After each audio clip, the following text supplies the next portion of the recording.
Peace be with you.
A Blessing for Epiphany by Jan Richardson.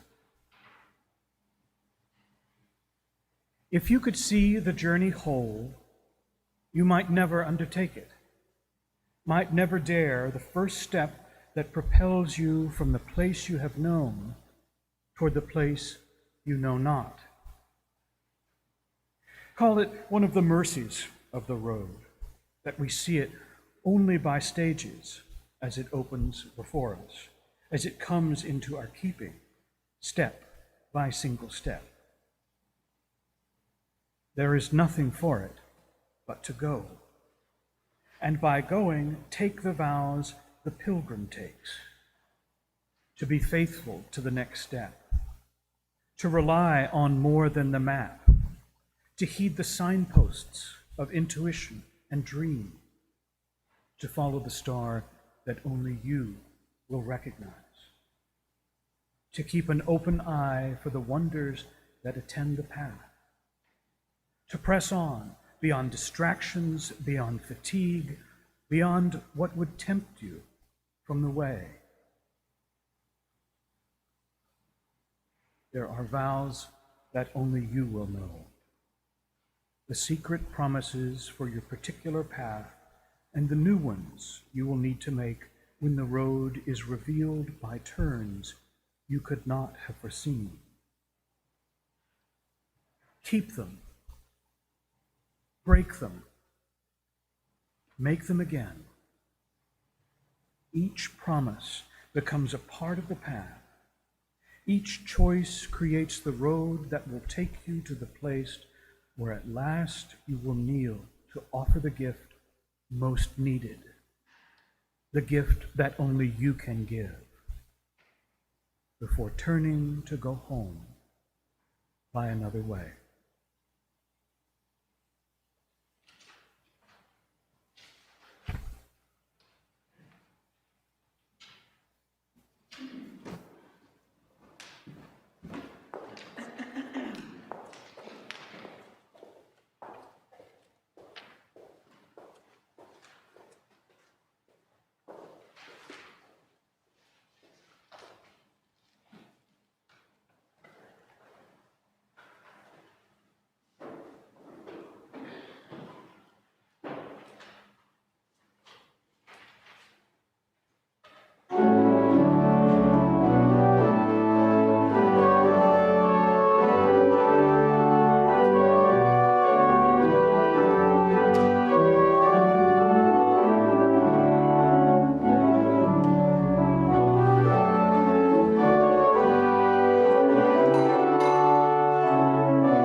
morning, everyone. Please join me for the opening sentences by Robert T. Winston. Out of the stars in their flight, out of the dust of eternity, here we have come, stardust and sunlight mingling through time and space.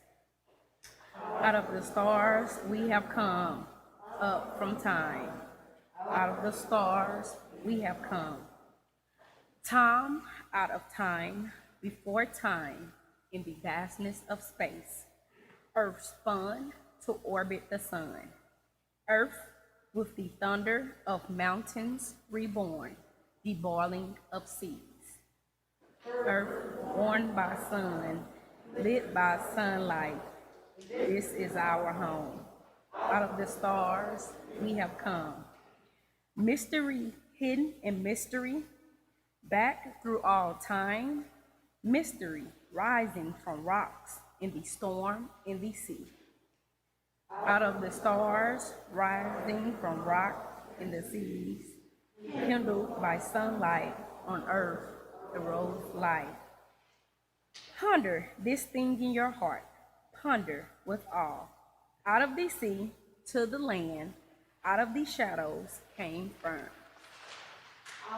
Through the seas to the land, up from darkness to light, rising to walk into flight, out of the sea trembled light. Ponder this thing in your heart, life up from the sea, eyes to behold, throats to sing, mates to love. Life from the sea, warmed by sun, washed by rain, life from within, giving birth, rose to love.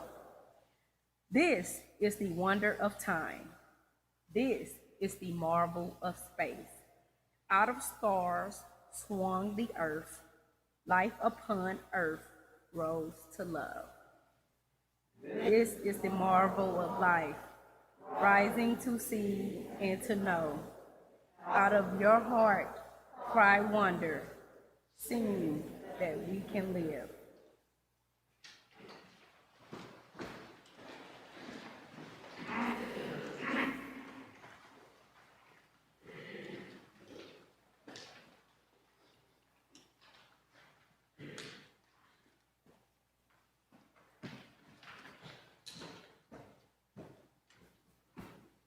Good morning and welcome to Covenant Church.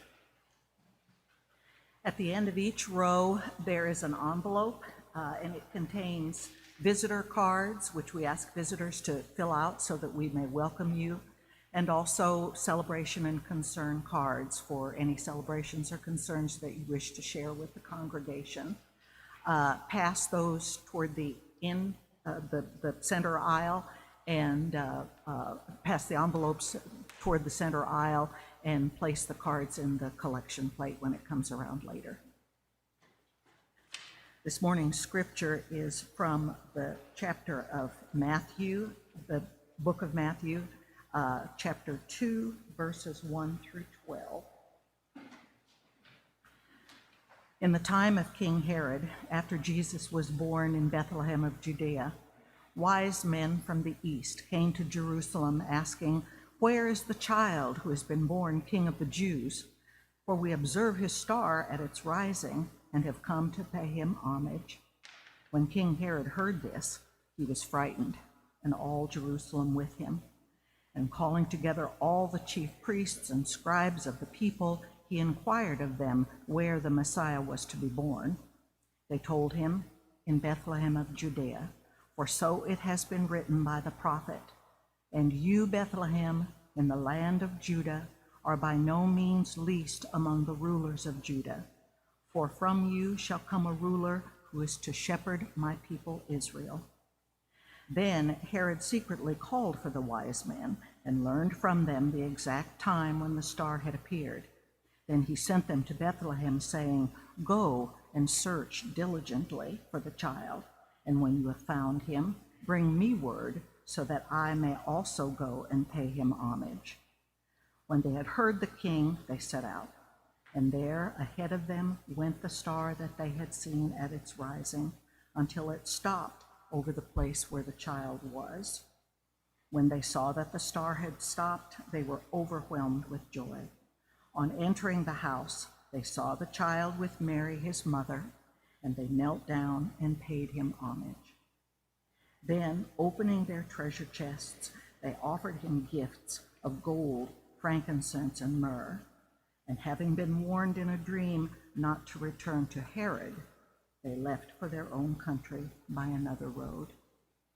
These are our sacred stories. Thanks be to God.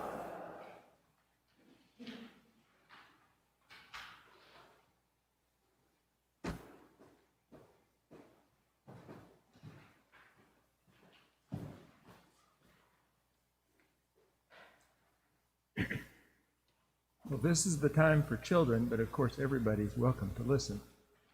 Happy New Year. Happy 2022.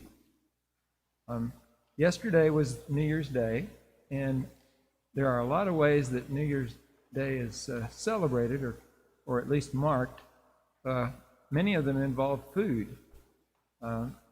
I didn't know this when I was a boy. We lived in Kansas, but when we moved to Oklahoma, we got south of the Mason-Dixon line and discovered that it was good luck if you ate black-eyed peas on New Year's Day. So we started doing that.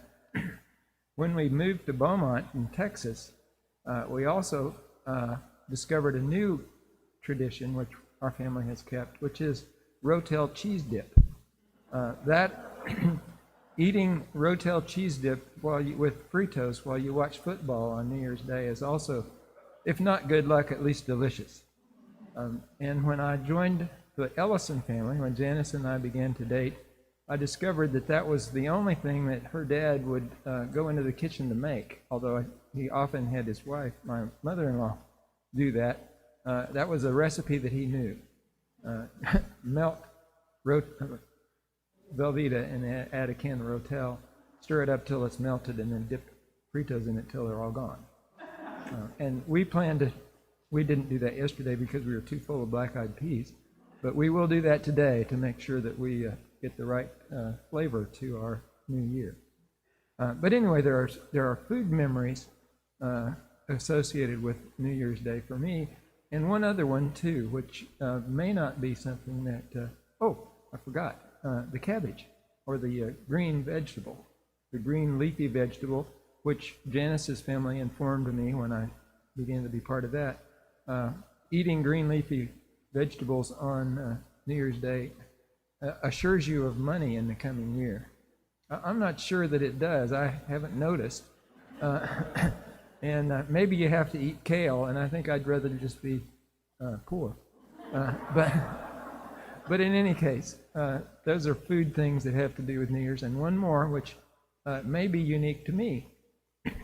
When I was in 5th grade, or just as starting 5th grade, we moved to Minneapolis, Kansas, which was the town that my mother grew up in, where my grandparents still lived, and where my grandfather owned a grocery store.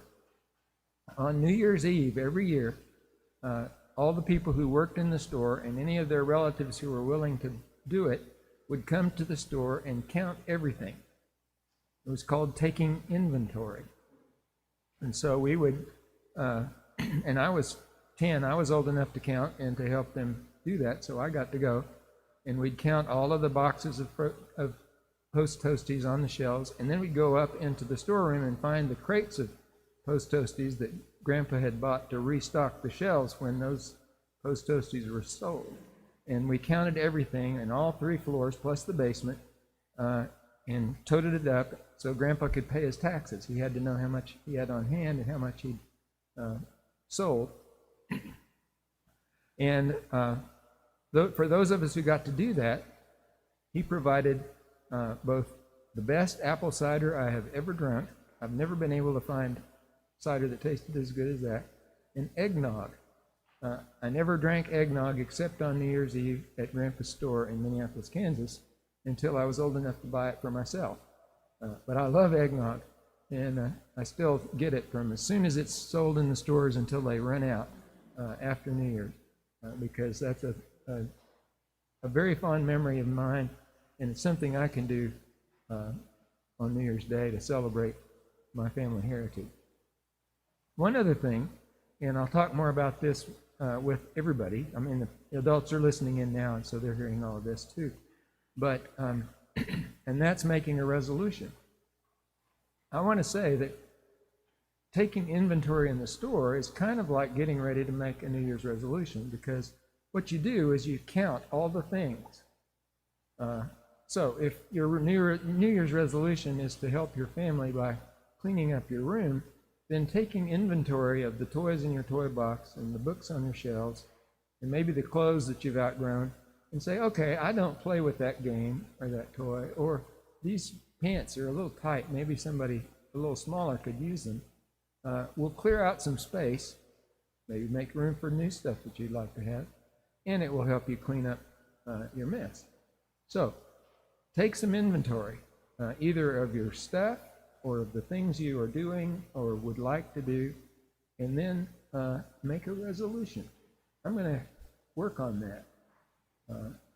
Anyway, that's something you can do to celebrate New Year's. I think all of us do something like that every year. I don't know that there are any children here to go to the children's area, but if you want to, this is the time to do it.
Now, I just outlined for the children, and I know that some of you were listening, and so this just leads into that. I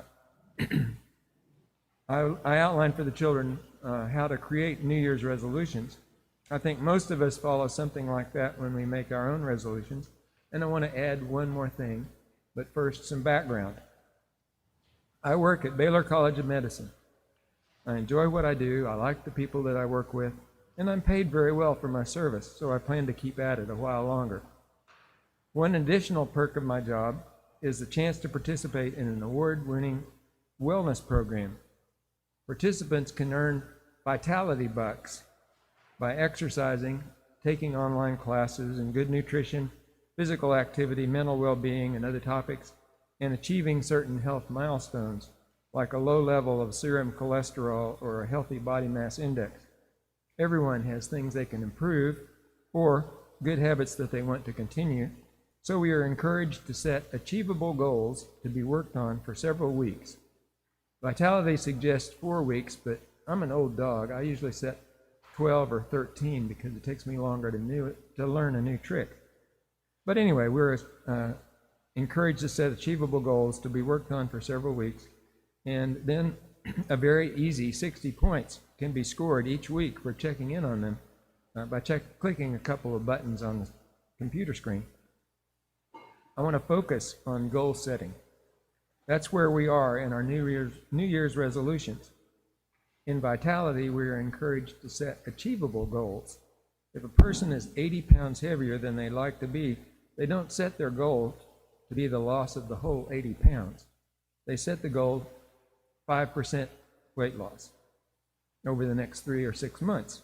When that has been achieved, then they can set a new goal for another 5%. Eventually, the whole 80 pounds is gone.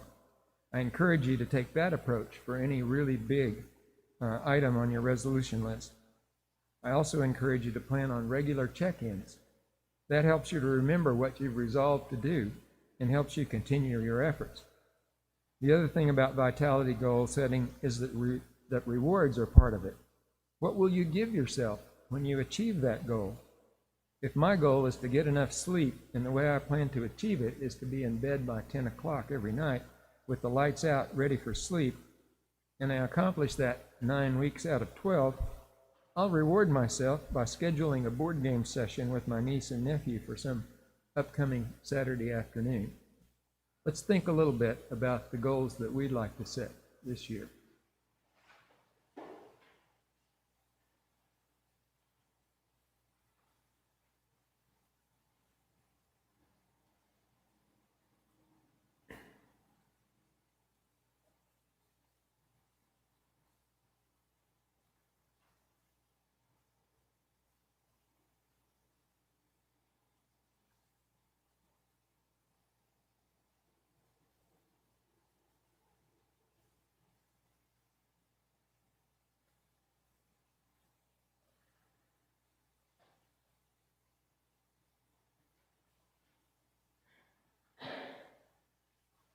Now would you join me in the unison confession? Come, come, whoever you are, wanderer, worshiper, lover of learning, it doesn't matter. Ours is not a caravan of despair. Even if you've broken your vows 100 times, come, come again, come. And I'd like to remind you that you want to set a reward for achieving those goals. As has often been said, the journey of 1,000 miles begins with a single step. Setting a goal is the first step toward achieving it, and I hope that these words have made that step a little easier. I'll see you on the road.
I maybe should have just stayed here while we had that silent reflection. Particularly, maybe I should have said this and then had the silent reflection, because I want you to be thinking about something. What is the new creation that waits to be born in and through you? The reason I want you to be thinking about that is we'd like this to be somewhat like a Quaker meeting. If the Spirit leads you to say something, we'd like you to come up here and say it. So everybody's going to do part of the proclamation either in their heads or publicly in front of everybody on the microphone. That's a little difficult for those of you who are live streaming the service because you're not going to be able to do that. And I'm sorry for that, because I'm sure that you have some interesting things to say and some ideas that we would all benefit from. So I'm sorry that this is a sparsely attended in-person gathering, but I hope those of you who are here will feel free to get up and say a few words from the pulpit, because we'd like the folks at home to also hear what you have to say. So the charge is for you to be thinking about what is the new creation that waits to be born in and through you. I've had a little longer to think about this than the rest of you, so I'm going to go ahead and start to give you a few seconds to crystallize your own thoughts. The thing that I find important to me is to try to improve the way that people communicate with each other. In our very polarized political world, where people have taken sides and held them so strongly that actual armed insurrection has taken place. People are refusing to take life-saving vaccines because of political feelings about that. I think those are things we need to try to overcome. And yelling at each other doesn't make that happen. So I'm going to try to be an agent of peace, someone who's willing to listen as well as speak, and willing to share knowledge in a non-confrontational way. Because I work at the Baylor College of Medicine, I get firsthand information from world experts on the way the things we can do to defeat the coronavirus and get our lives back to a more normal situation. And it's very frustrating to me to hear someone who doesn't have access to that knowledge refuse to hear what that is. I have to figure out a way to communicate that in a way that won't antagonize them and that they can hear. So one of the things that I hope will be born in me is a new idea about how to let people know what they need to know in order to save their own lives and to make everybody's life a little bit better.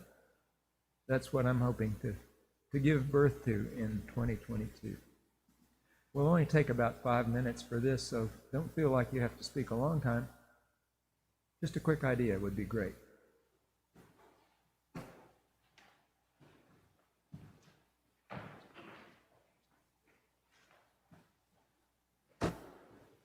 Hello, I'm glad it's a small crowd, because what I'm about to say is I welcome the idea that you brought up, David, about communication and also about this notion of checking in and being accountable.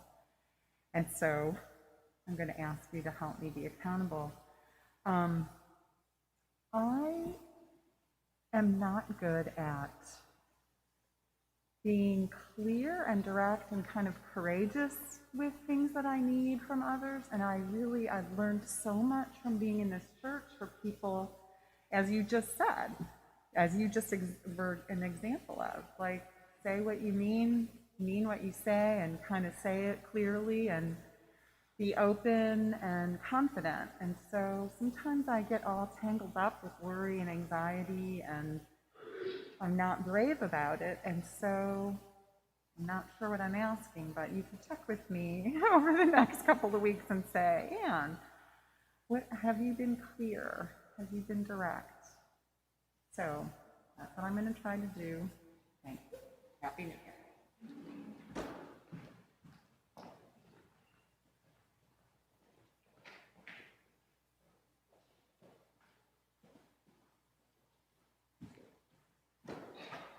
I'm hearing an interesting theme here, and I think that for me, I think about the statement, actions express priorities, and I hope that when I say something, I follow through. That's my goal for 2022, is to follow through, because people look and when you say things, do things. That's it. Thanks.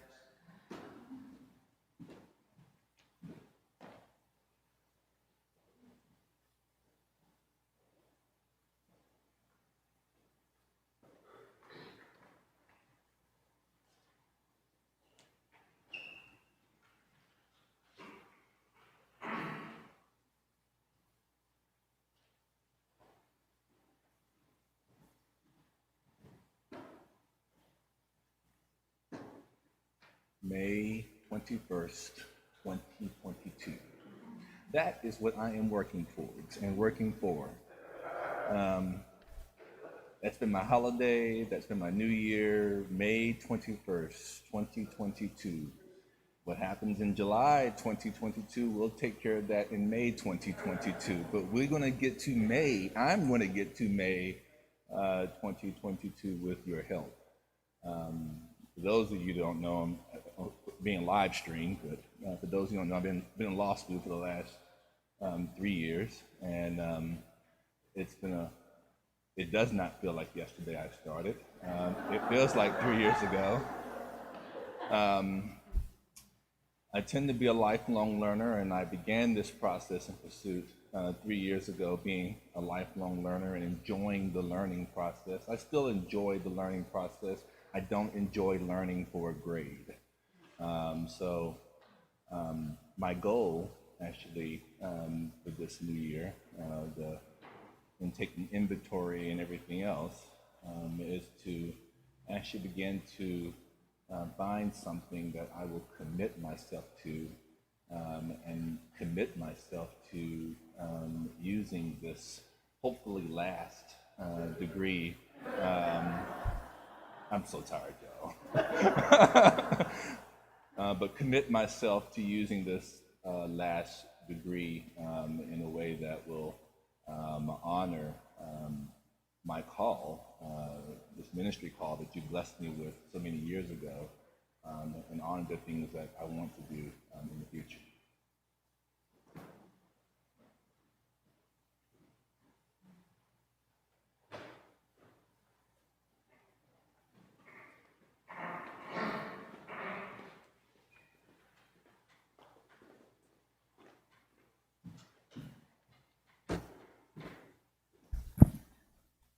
Out in the courtyard, we have two gardens, a color garden and a vegetable garden. The vegetable garden is a donation garden, and everything we produce goes to the Houston area women's shelter, not far from here. There are many times that I've heard people refer to that vegetable garden as Susan's garden. I am Susan. But actually, there are many of us who are help to keep that garden going.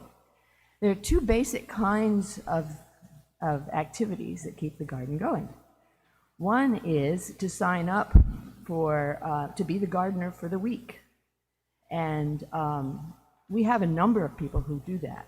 At the beginning of every growing season, I send out a calendar, and I send out an email to those people who have said they wanted to be part of that activity of being a gardener for the week. And people sign up on the link for whichever week they want. That's one kind of thing. Then at the beginning of one kind of activity, but at the beginning of the week, which starts with a Sunday, I go and I prowl around the garden and make a list in my little notebook of what needs to be done for that week, and then I send that list to whoever is the gardener for the week. That activity, the activity that I do on a weekly basis, is the glue that keeps the garden running. But it's the work that keeps the actual weekly work that keeps the garden running is dispersed. So a lot of us are part of that. And if you sign up to be a gardener for the week, then whoever is doing the glue right now, up to this point, it's been me, makes it easy for you. You don't have to think about it. You just receive your email and you pick your day of the week and you go down. You don't have to be here every week or every day of the week, but once or twice during the week you do that, and then you take whatever you harvest into the shelter, and they're always happy to get whatever we send. Now, I have been called to the diaconate for this next year and possibly 3 years, and I accepted this with the idea that it would give me a kick in the pants to broaden those who participate in the gluing of the garden.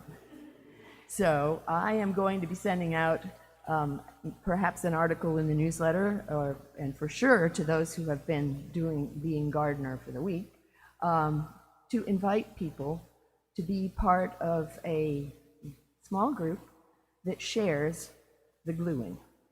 And so if you feel like this is something that you would like to do, I encourage you. I figure being a deacon is going to take more time, and so I need to share this out. And not only that, but Urban Harvest, the organization that teaches people how to garden in Houston, in their own homes, it recommends that you have a team doing this. And I have been the team, but now I want to broaden that. So if you feel like you want to talk to me about it, please do. And if you feel called when you see my little article in the newsletter or my little letter to the gardeners, please step up. I will welcome you with open arms.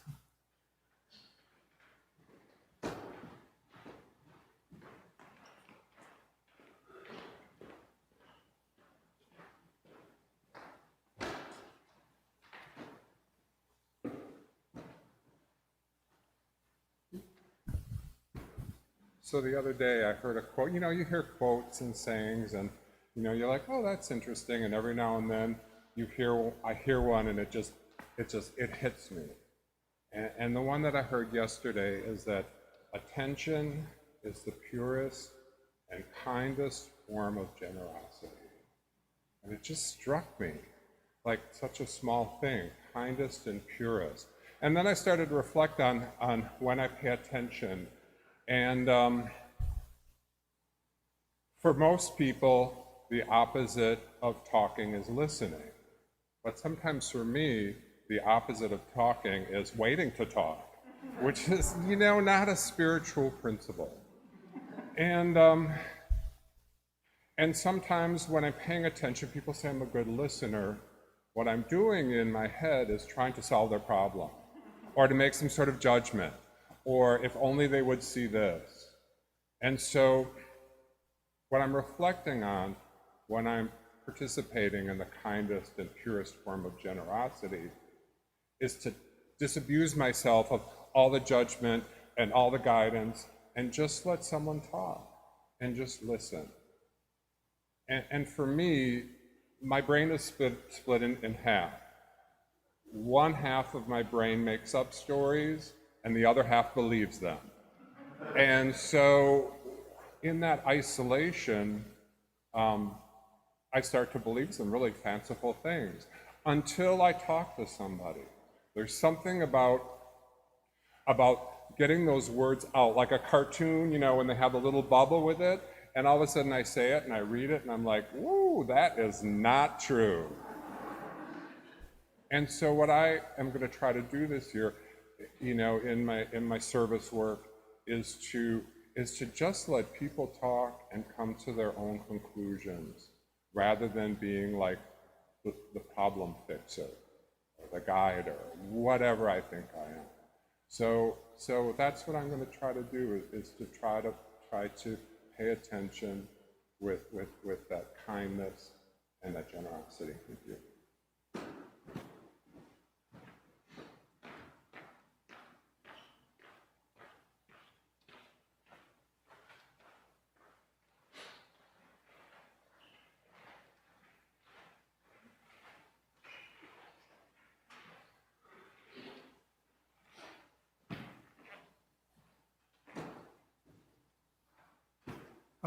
We are out of Advent and heading toward Epiphany, and what I want to awaken me is a new sense of what Advent means and what Epiphany means. That Advent is not the introduction of something new and unusual that I didn't know, but the unveiling of things that I've known all the time, but have not been willing to address or see. And with Epiphany, as somebody said, the problem with Epiphanies are their surprises, which they are. But the surprise is not that it comes out of nowhere, but that it represents an unveiling of things I have known and not been willing to address or have just skipped over. So what I'd like to awaken in me is the unveiling of what is there and is known, and addressing that. And I think my word for the year is surrender. To surrender my will to recognize or try to hold off and not recognize the things that are there in front of me and in front of all of us.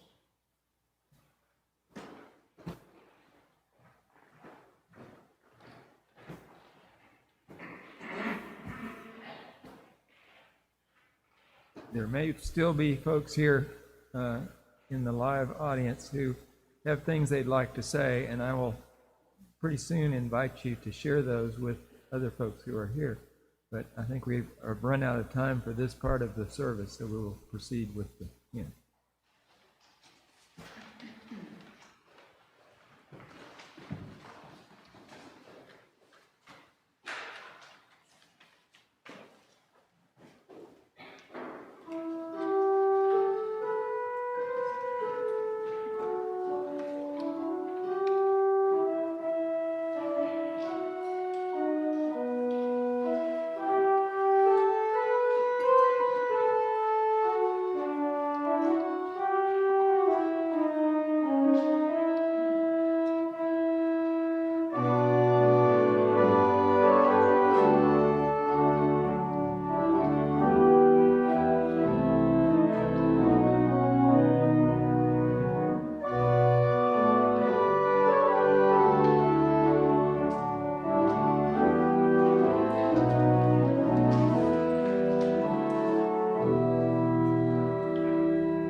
Would you pray with me? Loving Creator, today I'm standing on the threshold of a new year, and I'm not at all sure I want to step over that threshold. Behind me is a year filled with partisan rancor and violence, climate change-fueled extreme weather manifesting in wildfires, tornadoes, floods, with loss of life and property, fights in airplanes over mask wearing, and throughout the days and months of this past year, wave after spike after surge of COVID, limiting my ability to be in the world and with others, creating anxiety, confusion, and frustration. And what do I see on the horizon of this new year? Midterm elections with the threat of more partisan rancor and violence, more COVID with the Omicron variant threatening ever higher numbers of cases, breakthrough infections for the vaccinated, and serious illness and hospitalization for the unvaccinated, rising crime rates, and yet more effects of climate change. Part of me wants to say, stop the world. I want to get off. But then I remember, we are never alone. We are never forgotten. Your love and forgiveness and acceptance of each of us just as we are allows us to make right decisions, to face our fears, and to support one another through the daily business of life on this earth. And so, we turn our attention to this community and our concerns and celebrations.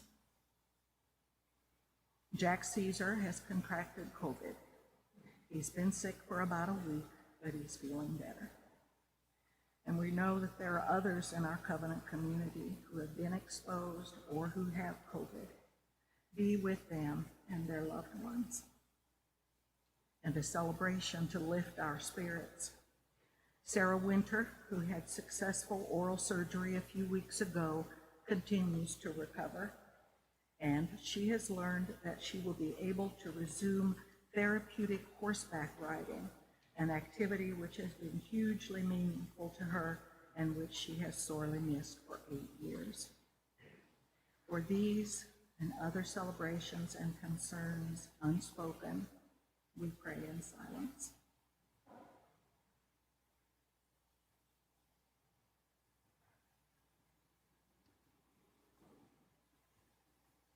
And so we also remember that there are reasons, large and small, to look forward to the coming days. In hope, peace, joy, and love, we will take step after step into the future with laughter, tears, and everything in between, remembering every day who and whose we are. Amen.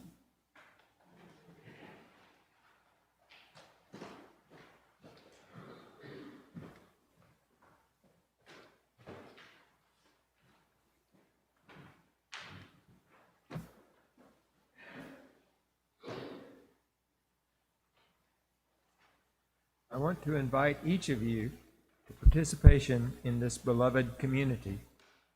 Some of you have been here longer than I have. Some have come later. There may be some who joined us in worship for the first time today. Whoever you are, and whatever your situation, you are welcome here. We worship every week, with the format changing as the situation allows.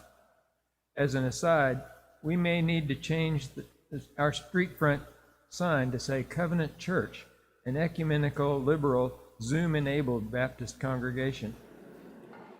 There is a Zoom adult education session at 9 a.m. on Sunday mornings. There are Zoom meetings of committees, council, and deacons, and weekly Zoom sessions to check in with each other on Thursday mornings. There is a Zoom Bible study meeting on Tuesday afternoon. We call it Lunchtime Lectionary Lab because each week we read and discuss the lectionary passage selected for the coming Sunday.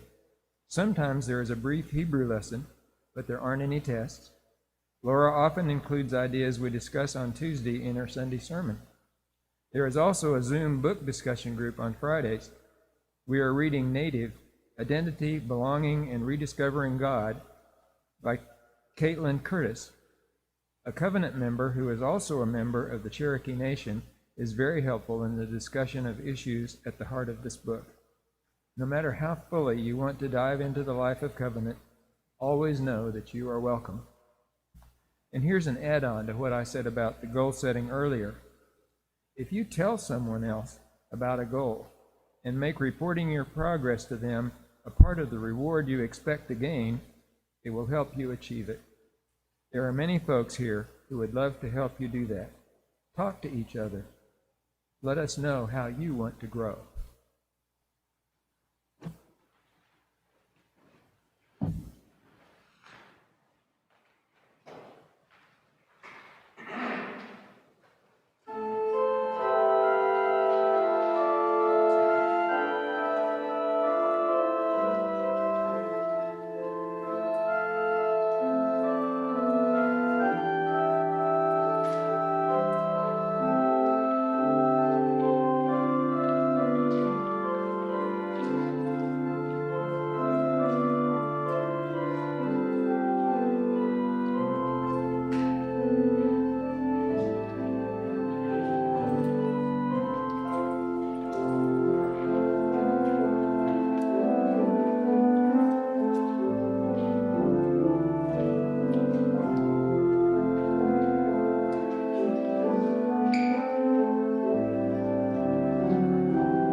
Please join me in body and spirit wherever you are for the prayer of dedication.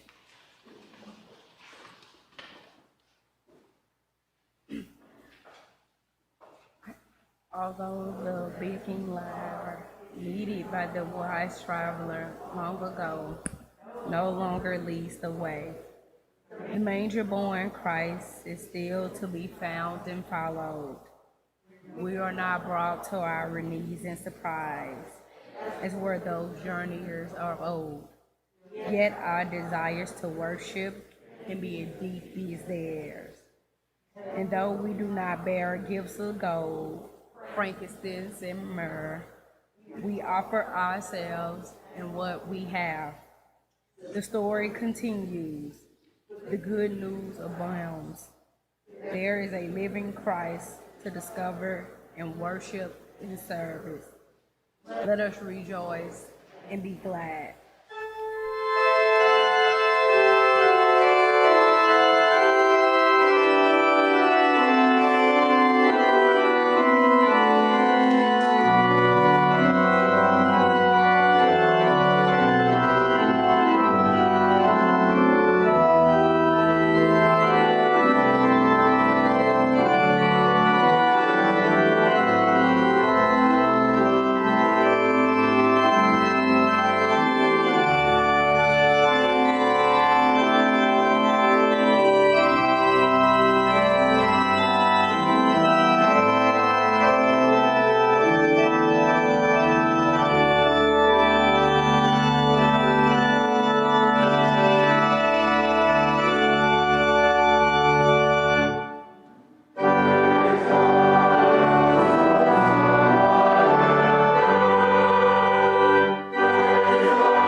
Please join me for the affirmation of faith.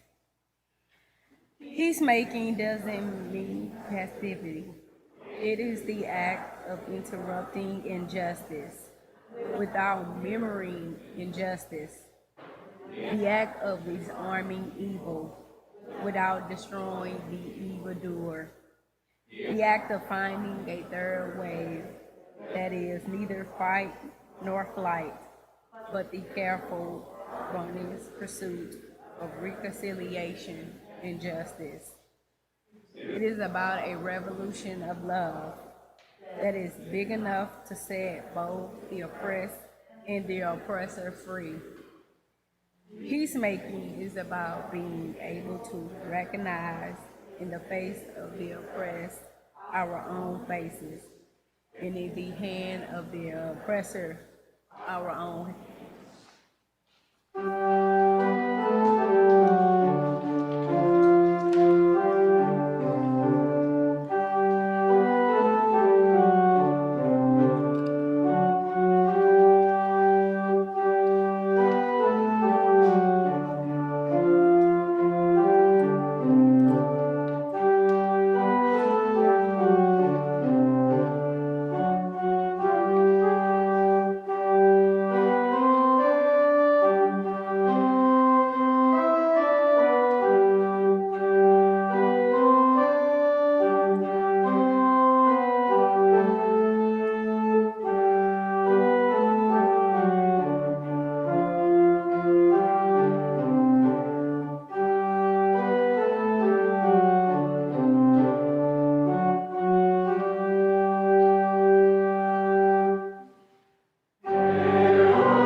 And so we step into the future of a new year, knowing that we are never alone and never forgotten. Remembering these words by L. Griswold Williams, we are reminded why we return again and again to this beloved community. Love is the doctrine of this church. The quest of truth is its sacrament, and service is its prayer. To dwell together in peace, to seek knowledge in freedom, to serve human need, to the end that all souls shall grow into harmony with the divine. Thus do we covenant with each other and with God. Amen.